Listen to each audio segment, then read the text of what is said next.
샬롬. 또 이제 새롭게 한 주간 또 시작됩니다. 5월에 한 주가 시작되는데요. 이 봄날에 함께 즐기고 또 누리기 어려운 순간이지만 그래도 하나님 안에서 저희가 말씀의 위로를 받고 또 새 힘을 얻게 되기를 간절히 소망합니다. 이번 주에 드디어 저희가 구약을 이제 마치게 되고요. 마태복음, 마가복음까지 들어가게 됩니다. 하나님께서 우리에게 말씀을 주시고 그것을 한 권 한 권 읽어가게 하신데 얼마나 큰 은혜가 있는지 모르겠습니다. 지난 학기에 이어서 저희가 이제 이번 주부터 또 미가부터 읽게 돼서요. 마가복음 9장까지 읽게 되는데 앞으로 모든 나눔 속에 더 큰 은혜가 있기를 바랍니다. 이제 고지가 멀지 않았습니다. 힘내시고 마지막까지 최선을 다해 주시면 감사하겠습니다. 기도하고 시작하겠습니다. 하나님 아버지 감사합니다. 하나님께서 오늘 우리에게 또 하나님 말씀을 대할 수 있는 은혜를 주시니 감사드리고 또 이제 오는 주간 저희가 한 주간 미가서로부터 말라기까지 구약을 마무리하게 되고 마태복음과 마가복음 9장까지의 말씀을 읽게 됩니다. 모든 시간 하나님께서 도우시고 성령 하나님께서 감동 주셔서 이 어려운 시기 말씀으로 이겨나가는 믿음의 승리자들 되게 하여 주시옵소서. 예수님의 이름으로 기도합니다. 아멘. 오늘 그 소선제 마무리를 잘 나누고 저희가 신약으로 들어가서 천국 복음의 이야기를 나누기 원합니다. 파워포인트 강의를 함께 보도록 하겠습니다. 오늘은 소선지의 나머지 부분을 또 나누게 됩니다. 소선지 그리고 마태복음까지 저희가 좀 보게 되는데요. 먼저 소선지서를 두 가지로 나눠서 봅니다. 소선지서의 복음 그리고 소선지서의 성전 이런 제목으로 보게 되는데요. 소선지서의 복음에 대해서 먼저 저희가 파워포인트를 보면서 나누도록 하겠습니다. 겸손의 복음이 미가서이고 위로의 복음은 나훔서, 의인의 복음은 하박국서, 심판의 복음은 스바냐서. 이 모든 것은 예루살렘 멸망 전 선포된 메시지들입니다. 이 시기를 잘 보고 저희가 구분하면 될 것 같습니다. 먼저 미가에 대해서 얘기 나눕니다. 미가의 계관은 미가 1장부터 3장까지는 본질적인 죄에 대한 얘기, 우상숭배와 교만에 대한 얘기를 다루고 있고요. 미가서 4장에서 7장은 본질적인 복음, 다시 말하면 예수 그리스도에 대한 이야기죠. 특별히 미가에는 예수 그리스도의 탄생지가 베들레헴이라는 그런 예언이 들어있는 것으로 우리는 잘 알고 있습니다. 구속사적인 관점에서 미가는 겸손의 복음 예수 그리스도라는 주제로 되어 있음을 우리는 알 수 있습니다.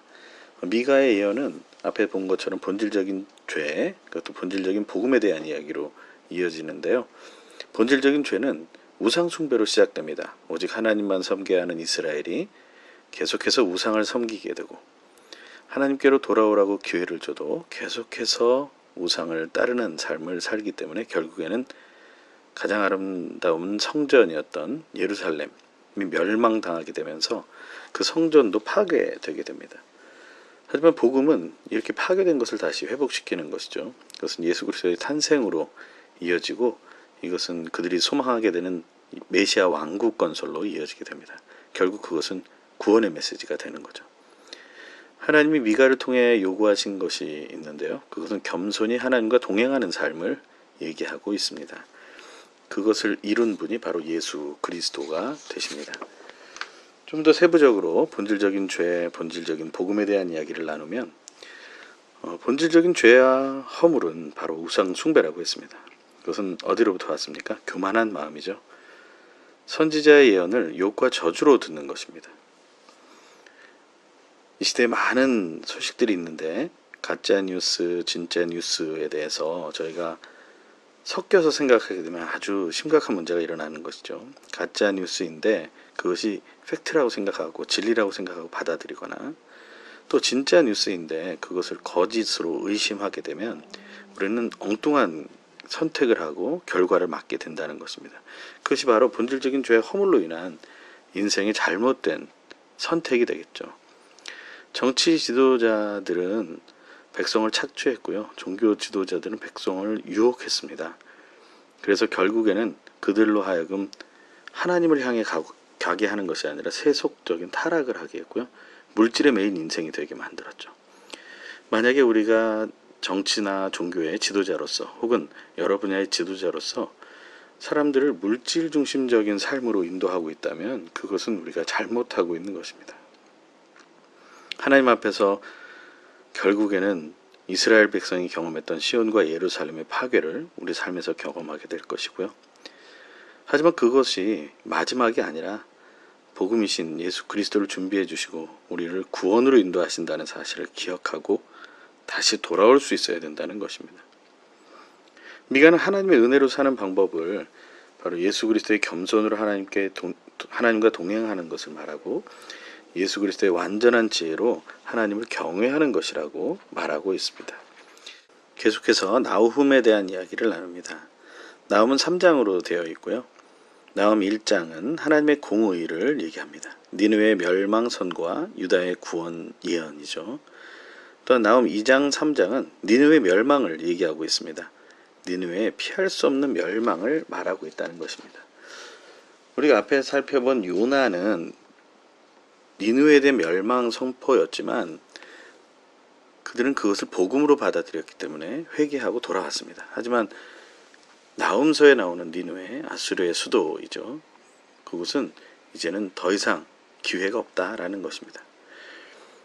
하지만 하나님은 그것이 잘 됐다라고 말씀하시는 것이 아니라 위로하고 계신다는 거죠. 그래서 나훔서의 구속사적인 관점으로 보면 위로의 복음이신 예수 그리스도를 우리는 기억할 수 있습니다. 나훔의 예언을 살펴보면 하나님의 공의를 선포하고 있는데요. 그것을 대적하는 자는 멸망을 받게 될 것이며 의지하는 자는 환난에서 구원을 받게 된다는 것입니다. 이것은 성도에게도 동일하게 적용이 되는데요. 성도가 이 멸망당할 수도 있고 구원받을 수도 있다라는 말을 들으면 어떤 말을 듣겠습니까? 그렇게 하지 말아야, 대적하지 말아야 우리는 멸망을 피할 수 있고 하나님만을 의지해야 구원받을 수 있다라는 복음, 아름다운 소식으로 듣게 된다는 거죠. 그래서 그것을 받아들이는 사람들에게는 위로의 복음이 된다라는 것입니다. 나훔서를 다시 한번 또 하나님의 공의와 니느웨의 멸망이라는 개념으로 살펴보면 앞에서 말씀드린 대로 요나는 니느웨의 복음을 전파했고 그 악하고 음란한 세대였지만 하나님의 사랑을 발견하게 됩니다. 하지만 100년 후에 나훔을 통해서 니느웨의 멸망을 예언하게 되죠. 이 범람하는 물에 대한 이야기를 합니다. 그것은 바벨론인데요. 아수르보다 더 센 세력들이 있다는 것이죠. 세상에는 가장 강한 것은 없습니다. 계속해서 더 강한 것이 나오게 되어 있죠. 하나님은 그것을 통해서 심판하십니다. 하나님이 직접 손을 대시지 않아도 그것으로 인해 눌려버리게 된다는 것이죠. 하나님의 공의는 복음과 통합니다. 그것을 믿는 자는 구원을 받게 되고 하나님의 공의가 위로의 복음이 됩니다. 하지만 불신자, 믿지 않는 자들에게는 하나님의 공의는 심판이며 결국에는 다시 돌아올 수 없는 멸망의 길이 된다라는 것입니다. 계속해서 하박국입니다. 하박국도 3장으로 되어 있습니다. 하박국 1장과 2장은 의인의 믿음이라는 것인데요. 의인은 믿음으로 산다라는 것입니다. 하박국 3장은 의인의 고백입니다. 믿는 자의 고백이 되겠죠. 의인은 믿음을 고백한다라는 그런 대주제를 가지고 있습니다. 하박국의 구속사적인 관점에서 보면 하박국은 의인의 복음 예수 그리스도라는 것을 얘기합니다. 하박국 선지자는 예언자들 중에 특별히 질문을 많이 하죠. 그 질문은 악인의 형통과 의인의 고난에 대한 질문을 하게 됩니다. 하지만 하나님은 악인의 형통 이런 것들은 얘기하지 않으시죠. 의인의 믿음에 대한 이야기를 하고 있다라는 것입니다. 이 의인의 믿음이라는 것은 무엇을 의미합니까? 세상에서 의인은 믿음으로 살라는 것입니다. 악인의 형통은 왜 우리가 생각해서는 안 되는 것이고 생각할 필요가 없는 것일까요? 그것은 하나님께서 이사야를 통해서 말씀하신 것이 있습니다. 악인에게는 평화가 없다는 것이죠. 악인이 아무리 형통한다고 해도 그 형통의 마지막에 있는 그 평화를 누리지 못한다는 것입니다. 그들은 항상 불만족하며 그들은 항상 두려우며 그들은 불안하다는 것이죠. 그래서 하박국 선지자는 기도하게 됩니다. 그것이 바로 의인의 고백이 되는 거죠. 다시 한번 하박국서를 정리하면 복음 안에 있는 하나님의 의에 대한 얘기를 질문과 대답을 통해서 보여주게 되고요. 이것은 바로 신약시대에 우리가 살고 있는 시대에 오직 예수 그리스도만을 믿음으로 우리가 살게 되는 것을, 구원받게 되는 것을 얘기하고, 오직 예수 그리스도 이름으로만 의롭게 된다는 의인의 복음을 우리는 기억해야 된다는 것입니다. 하박국의 이야기를 다시 한번 의인의 믿음, 의인의 고백이라는 주제로 살펴보면 하박국서의 배경은 극심한 도덕적이고 종교적인 타락했던 시대예요. 바벨론의 심판의 날을 이야기하죠. 우리들의 지금 입장으로 보면 예수 그리스도의 재림을 얘기하는 것입니다. 안식교 같은 경우들은 계속해서, 또한 거기서 나온 모든 불의의 이단들은 다 예수 그리스도의 재림에 대해서 이미 재림했다라는 것을 전제로 하거나 혹은 재림 날짜를 계속 맞추려고 애를 쓰죠. 그런 것이 아닙니다. 그것이 바로 타락이죠. 그것이 악인의 삶을 조장하는 삶이 되는 것입니다. 의인의 삶보다는 악인의 삶이 더 형통하는 것 같고 그것이 훨씬 더 승리하는 것 같습니다. 하지만 묵시의 정한 때에 심판을 하신다는 하나님의 뜻을 믿는 것이죠. 하나님은 침묵하시는가? 아니, 그렇지 않다는 거예요. 하나님은 계속해서 하나님의 뜻을 이루어 가신다고 대답하시는 것이죠. 하박국의 질문, 하박국 1장 13절의 말씀을 같이 한번 읽어볼까요? 시작. 주께서는 눈이 정결하심으로 악을 참아보지 못하시며 패역을 참아보지 못하시거늘 어찌하여 거짓된 자들을 방관하시며 악인이 자기보다 의로운 사람을 삼키는데도 잠잠하시나이까. 아멘. 이런 관점으로 우리는 볼 수 있죠. 하지만 하나님께서는 의로움만이 살 길이라고 얘기하시죠. 최후의 심판까지 우리는 예수 그리스도를 통해 의롭게 된 삶을 누려야 하는 것입니다. 그것은 환경에 굴하지 않고 의인의 삶을 살아야 된다는 것입니다. 상황과 형편, 특히 이처럼 코로나19 같은 상황, 이로 인해서 여러 가지 복잡한 상황들, 하나님은 왜 여러 가지 문제들, 인류의 문제들을 해결해 주지 않으시는 걸까? 그런 환경에 굴하지 않고 신실하신 하나님의 뜻을 이루어 가심을 믿으며 우리는 바라봐야 한다는 것입니다. 또한 구원의 하나님을 기뻐하며 믿음으로 사는 것이 우리의 고백이 되어야 한다는 것, 그것을 말하고 있습니다. 계속해서 소선지서의 복음의 그 4가지 책 중에 마지막 스바냐에 대한 이야기를 하게 됩니다. 스바냐는 3장으로 또 되어져 있고요. 1장과 2장은 하나님의 심판, 유다와 열국에 대한 심판을 말하고 있고, 스바냐서 3장은 하나님의 구원을 베푸시는 하나님에 대한 이야기를 하고 있습니다. 구속사적인 관점에서 스바냐는 심판의 복음이라는 것을 말할 수 있습니다. 스바냐는 하나님의 심판을 예언하고 있어요. 하지만 그 심판의 예언은 결국에 구원의 선포와 이어지고 있다라는 것이죠. 계속해서 말씀드리는 것이지만 성경의 예언서, 특별히 모든 성경의 흐름은 하나님의 사랑이 기초로 그 밑에 흘러가고 있고, 그 위에 하나님의 구원의 메시지가 선포되고, 그것을 어긴 사람들, 그런 사람들을 향해서 심판의 메시지가 선포되지만 다시 돌아와서 구원받으라는 하나님의 사랑의 메시지로 이어지게 된다는 거예요. 유다와 예루살렘 백성과 열국은 하나님의 심판의 대상입니다. 하지만 그들은 하나님의 은혜로 택하심을 받게 되고, 또한 남은 자들은 구원을 얻게 된다는 것을 말하고 있습니다. 스바냐는 여호와의 날의 심판을 예언하고 있죠. 하지만 그 심판에 대한 복음이 있습니다. 그것이 뭐냐면 구원의 멍에를 지신 예수 그리스도, 바로 메시아의 오심을 말하고 있다는 거죠. 심판으로는 처음에 두렵습니다. 떨립니다. 하지만 우리를 겸손하게 하는 복음이라는 사실을 알게 되기를 바랍니다. 심판의 복음은 단지 우리를 두렵게 하는 것으로 끝나지 않습니다. 결국엔 그 두려움이 변하여 내 기도가 되었다라는 찬송의 고백처럼 그러한 일이 우리 속에 일어나게 된다는 것이죠. 우리가 다시 한번 살펴보면 하나님의 심판, 하나님의 구원이라는 스바냐서의 주제를 여호와의 날이라는 걸로 한번 풀어보죠. 여호와의 날은 심판의 날을 말합니다. 하나님의 심판과 징벌이 있는 것이죠. 하지만 그때 회개하면 하나님은 은혜를 주시고 숨겨주셔서 기쁨의 날을 누리게 하신다라는 겁니다. 이 회개라는 것을 한번 잘 살펴보십시오.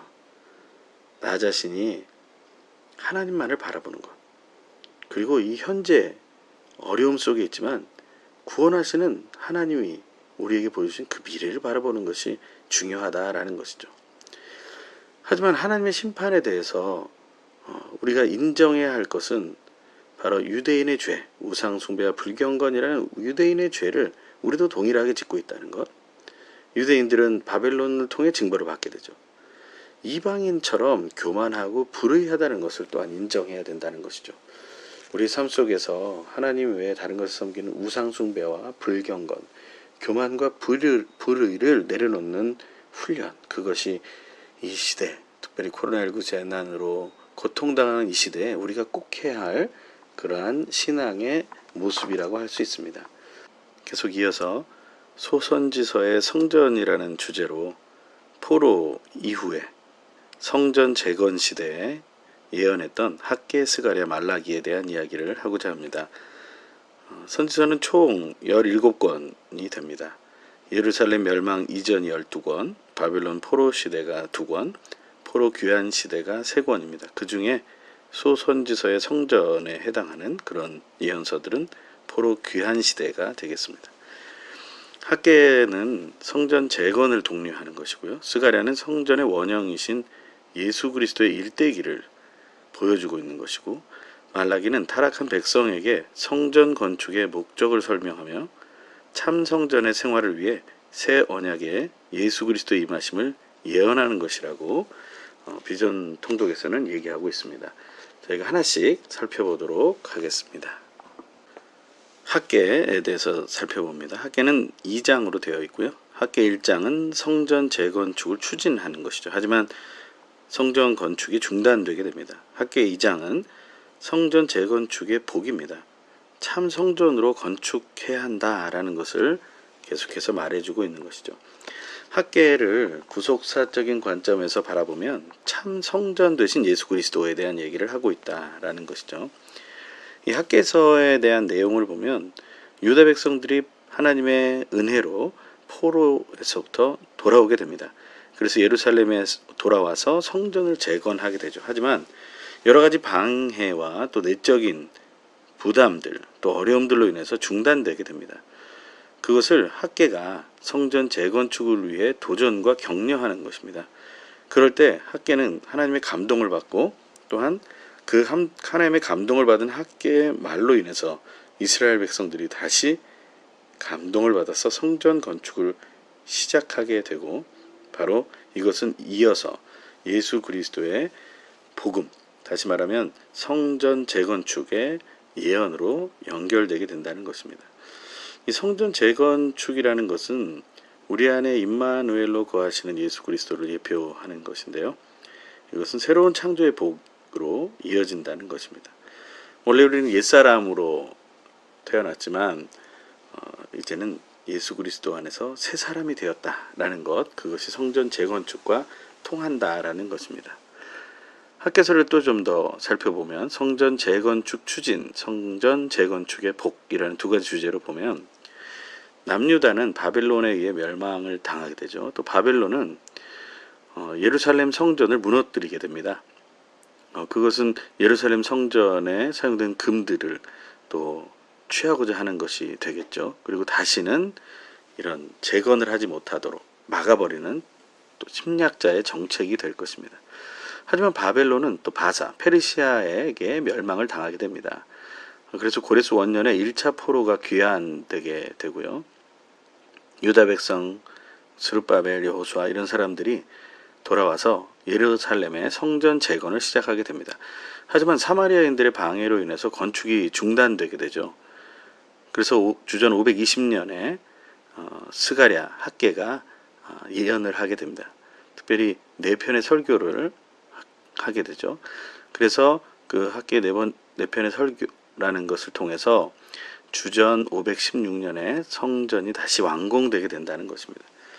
학개가 전한 4편의 설교는 성전 재건을 촉구하는 내용, 또 성전 재건되는 성전의 영광에 대한 내용, 또 부정한 자가 성전 재건을 통해 받는 복이 무엇인지, 또 복에 대한 메시지는 또 어떤 것인지, 바로 구속사로의 연결을 계속 얘기하고 있습니다.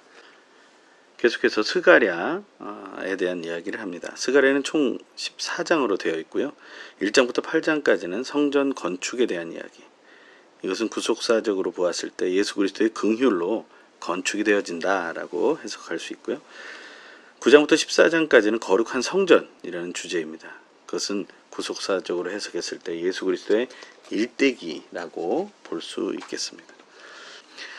스가랴서를 다시 한번 성전 건축과 거룩한 성전이라는 주제로 살펴보면 스가랴서는 예수 그리스도의 일대기를 예표하고 있다는 것입니다. 스가랴서는 주로 환상에 대한 이야기들이 많이 나오는데요.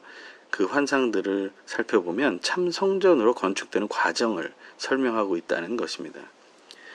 스가랴서는 예수 그리스도, 싹으로서의 예수 그리스도의 긍휼로 성전이 건축된다라는 것을 말하고 있고요.